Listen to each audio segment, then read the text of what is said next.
एक छोटे से गांव में आदिल नाम का एक लड़का रहता था। वह पढ़ाई में बहुत अच्छा था, लेकिन आर्थिक तंगी के कारण उसे अक्सर स्कूल छोड़ने का विचार करना पड़ता था।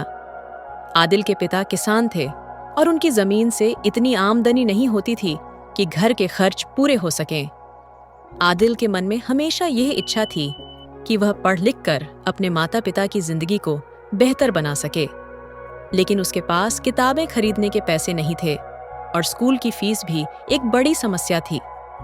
एक दिन आदिल गांव के पुस्तकालय गया। वहां उसे एक बुजुर्ग व्यक्ति मिले जिन्होंने आदिल को किताबों में रुचि लेते हुए देखा। उन्होंने आदिल से पूछा, बेटा, क्या तुम कुछ खास ढूंढ रहे हो? आदिल ने शर्माते हुए जवाब दिया, जी, मुझे किताबें पढ़ने का बहुत शौक है, लेकिन मेरे पास उन्हें खरीदने के पैसे नहीं हैं। बुजुर्ग मुस्कुराए और बोले, बेटा, शिक्षा सबका अधिकार है।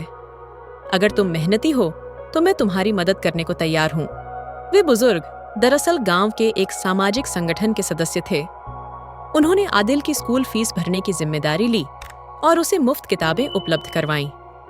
आदिल ने दिन रात मेहनत की और अपने गांव में सबसे अच्छे अंक प्राप्त किए। कुछ सालों बाद आदिल एक सफल इंजीनियर बन गया और उसने अपने गांव में एक स्कूल खोला ताकि दूसरे बच्चों को भी वे मौके मिल सकें जो कभी उसे नहीं मिल पाए थे।